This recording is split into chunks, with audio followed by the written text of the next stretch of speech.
Muy buenas tardes.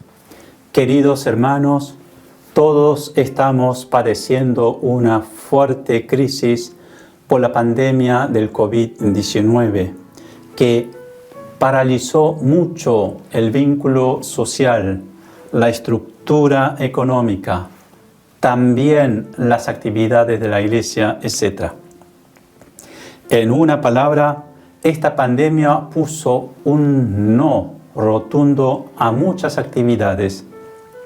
Es como si la pandemia estuviera frenando de emergencia un tren que iba a toda velocidad con toda la humanidad. Entonces nos preguntamos el por qué, pero sería más provechoso preguntarnos más bien el para qué nos está frenando esta pandemia, aunque nadie tiene una respuesta completa. A los católicos nos pueden iluminar las primeras persecuciones a la Iglesia por las cuales los cristianos fueron dispersados. Esto terminó favoreciendo la propagación más rápida y extensa de nuestra fe.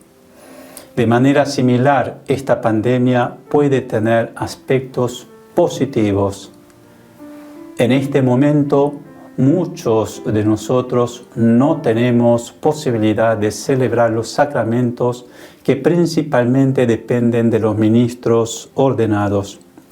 Sí, estamos celebrando la fe en torno a la palabra de Dios, a la piedad popular y a las obras de caridad, especialmente a través de los laicos, las familias y los jóvenes habituados al mundo digital.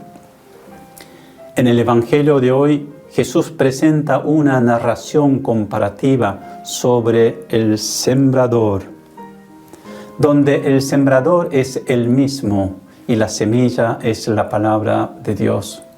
Pero en realidad, la semilla también es el mismo, porque Jesús es la palabra de Dios hecha hombre, que contiene la vida eterna.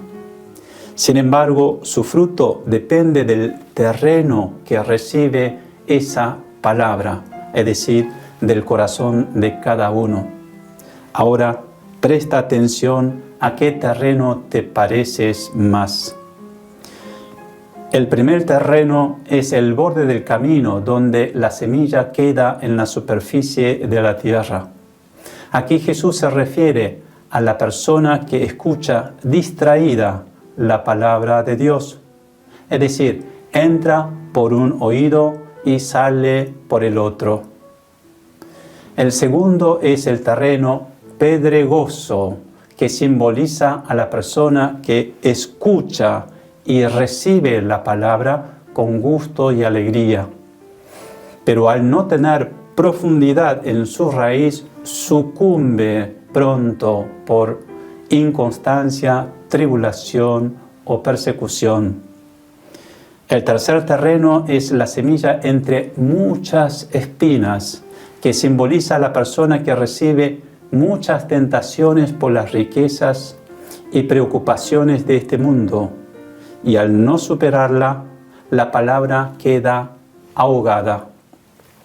En cambio, hay un cuarto terreno que es fértil y simboliza a la persona dispuesta a escuchar atentamente la palabra de Dios y la recibe, la protege y la hace crecer poniéndola en práctica cuidadosamente para que dé mucho fruto.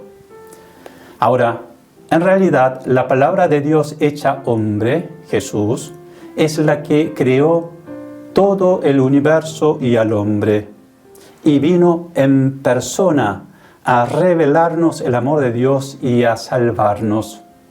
Por lo tanto, no es cualquier palabra con un significado, sino que es la segunda persona divina quien te dice a tu oído, te amo. Por eso no es cuestión de entender intelectualmente lo que dice, sino de recibir o no a su persona y su amor a través de la fe. Y quien la recibe se transformará y producirá mucho fruto. Ahora bien, este tiempo de pandemia nos favorece para reconfirmar la importancia de la palabra de Dios, porque la salvación viene de la fe y la fe por la palabra de Dios. De hecho, la misión principal de San Pablo fue la proclamación de la palabra de Dios, porque ella es la entrada de todo el proceso de nuestra fe. Entonces, ahora es también el tiempo favorable para los laicos, especialmente las familias, los jóvenes acompañados por sus pastores, proclamen a Jesucristo, que es la buena noticia de la palabra de Dios en persona, para que dé mucho fruto y la vida eterna en todos los hombres. Finalmente, querido amigo y querida amiga, aunque cueste asumir, podemos entre todo convertir este tiempo de desgracia en tiempo de gracia para la conversión de la mentalidad y estructura pastoral de la Iglesia para la salvación del mundo. Imploro a Dios por todos los gravemente afectados y los acompaño de todo corazón. Amén.